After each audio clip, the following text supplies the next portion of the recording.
भारतीय दहशतगर्द। ये जंग नजर नहीं आती लेकिन लड़ी जा रही है। भारतीय खुफिया एजेंसियों की साजिश, दहशतगर्द तंजीमों के खतरनाक मंसूबे और एक मर्द मुजाहिद की जुर्रतमंदाना जवाबी कार्रवाइयाँ। दुश्मन जहाँ भी होगा हम वहाँ पहुँचेंगे। भारतीय दहशतगर्द।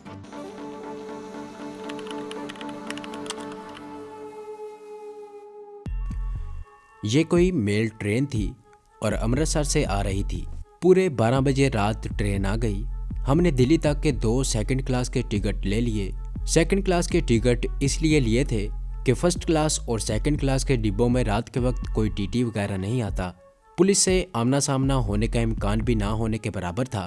सेकंड क्लास के डिब्बे में कुछ दूसरे मुसाफिर भी थे जिनमें 3 सो रहे थे। एक सिख मुसाफिर मिनट ही से सवार हुआ था और बर्थ पर कुली की मदद से अपना बिस्तर लगवा रहा था। 10-15 मिनट के बाद ट्रेन दिल्ली की तरफ रवाना हो गई। मेरठ से दिल्ली ज्यादा दूर नहीं है।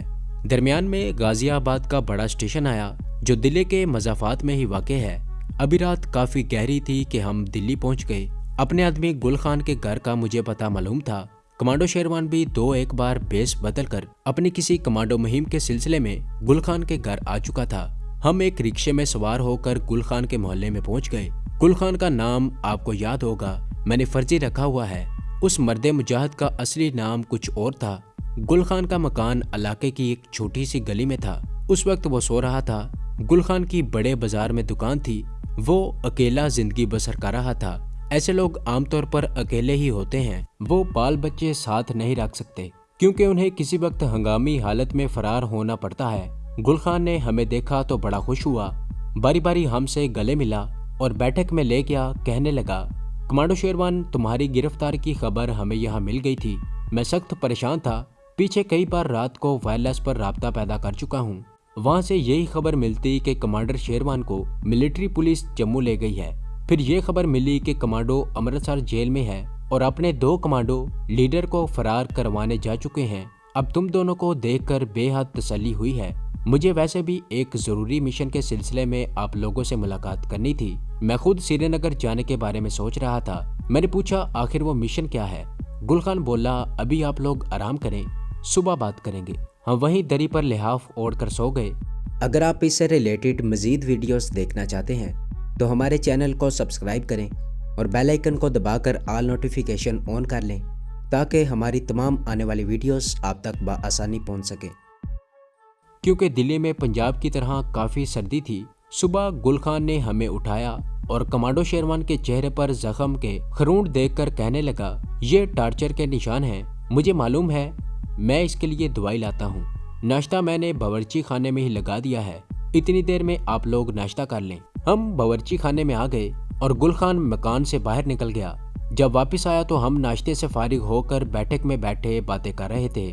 गुल खान कुछ एंटीबायोटिक गोलियां और जख्मों पर लगाने के वास्ते मरहम लाया था। उसने कमांडो शेरवान के जख्मों के खरूंटों पर मरहम लगाई, एंटीबायोटिक की 2 गोलियां खिलाई और कहने लगा, आप लोगों को बताना बेकार है मगर फिर भी मैं ये बताना अपना फर्ज समझता हूँ कि आप लोग दिन के वक्त यहाँ से बाहर ना निकलें। रात के वक्त मुझे बताकर बाहर जा सकते हैं। कमांडर शेरवान ने उससे पूछा, तुम किसी मिशन के बारे में बातचीत कर रहे थे, वो क्या मिशन है?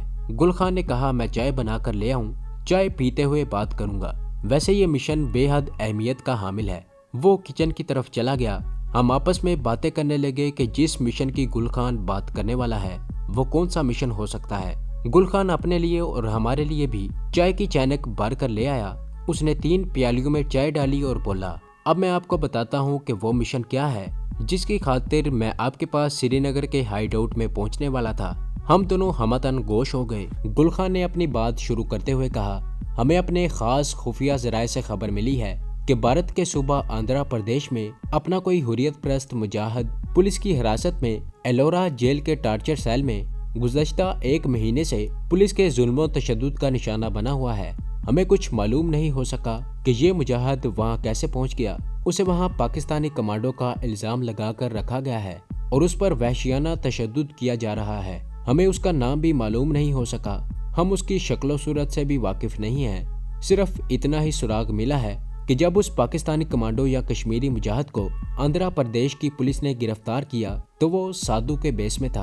अगर ये शख्स वाकई कश्मीरी मुजाहिद या पाकिस्तानी कमांडो है तो हमारा फर्ज बनता है कि हम उसे भारतीय दरिंदा सिफ्त पुलिस के तशद्दुद से बचाएं। कहते हैं कि जब उस मुजाहिद पर तशद्दुद की इंतहा हो जाती है तो वो दर्द से चीखें मारने की बजाय पाकिस्तान जिंदाबाद, आज़ादी कश्मीर जिंदाबाद के नारे लगाने शुरू कर देता है और नारे लगाते लगाते बेहोश हो जाता है। मैं और कमांडो शेरवान उसकी बातें बड़े गौर से सुन रहे थे। कमांडर शेरवान ने कहा, जहां तक हमारी मालूमात का ताल्लुक है, हमारी कमांडो पार्टी का कोई मुजाहिद ना तो आंध्र प्रदेश की तरफ कभी गया है और ना वहां कैद में है।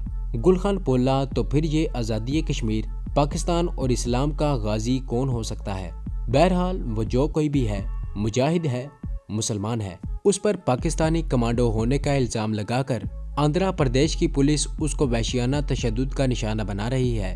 हमारी खुफिया इत्तला के मुताबिक उस मर्द मोमिन ने अपने नाम के सिवा भारतीय पुलिस को कुछ भी नहीं बताया।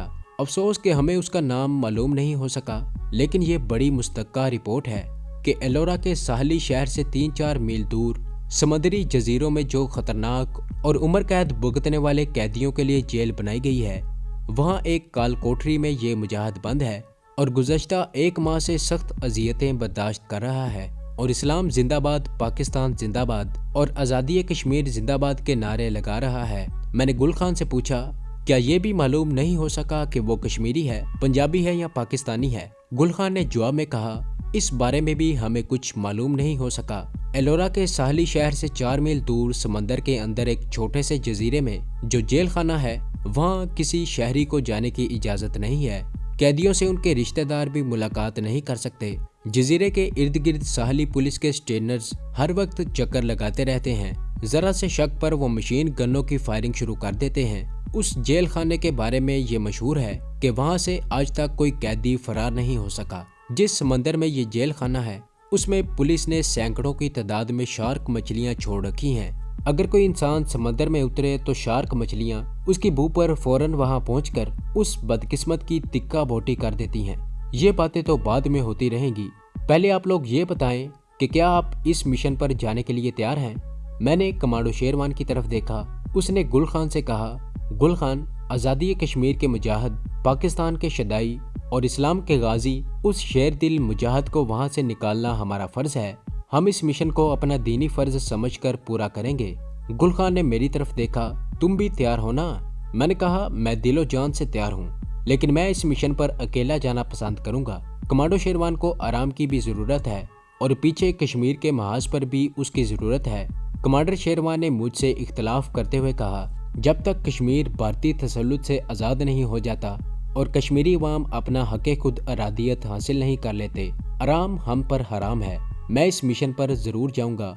हकीकत यह है कि मैं कमांडर शेरवान को इस खतरनाक मिशन पर साथ नहीं ले जाना चाहता था। उसकी सबसे अहम वजह यह थी कि इंडिया की मिलिट्री इंटेलिजेंस ने अमृतसर के किले में उस पर जिस कदर तशद्दुद किया था, कमांडो शेरवान को कम से कम 1 माह तक इलाज की जरूरत थी। मैंने एक और तरह से कमांडो शेरवान को कायल करने की कोशिश करते हुए कहा, कमांडो शेरवान, इस मिशन पर वैसे भी 2 कमांडोज का जाना मुनासिब नहीं है। इसके लिए मैं अकेला ही काफ़ी हूँ। एक आदमी तो हंगामी सूरत हाल से किसी भी तरह अपना बचाव कर सकता है, लेकिन 2 आदमियों के लिए मुश्किल पड़ सकती है। आप हमारे कमांडर हैं, हम आपकी जिंदगी खतरे में नहीं डालना चाहते। आप यहाँ से वापस श्रीनगर पहुँचकर हुर्रियत परस्त कमांडोज की क़यादत संभालें, वहाँ आपकी अशद ज़रूरत है। कमांडो शेरवान किसी तरह नहीं मानता था, लेकिन जब गुल खान ने भी उसे समझाया तो वो बादले नखास्ता श्रीनगर वापस जाने पर राजी हो गया। तो ये थी हमारी आज की एपिसोड। उम्मीद करता हूँ कि आपको ये कहानी अच्छी लगी होगी। इसे लाइक करें, शेयर करें और कमेंट में अपना इजहार ख्याल ज़रूर पेश करें। और अगर इस चैनल को सब्सक्राइब नहीं किया तो इस चैनल को सब्सक्राइब करें और बेल आइकन को दबाकर ऑल नोटिफिकेशन ऑन कर लें।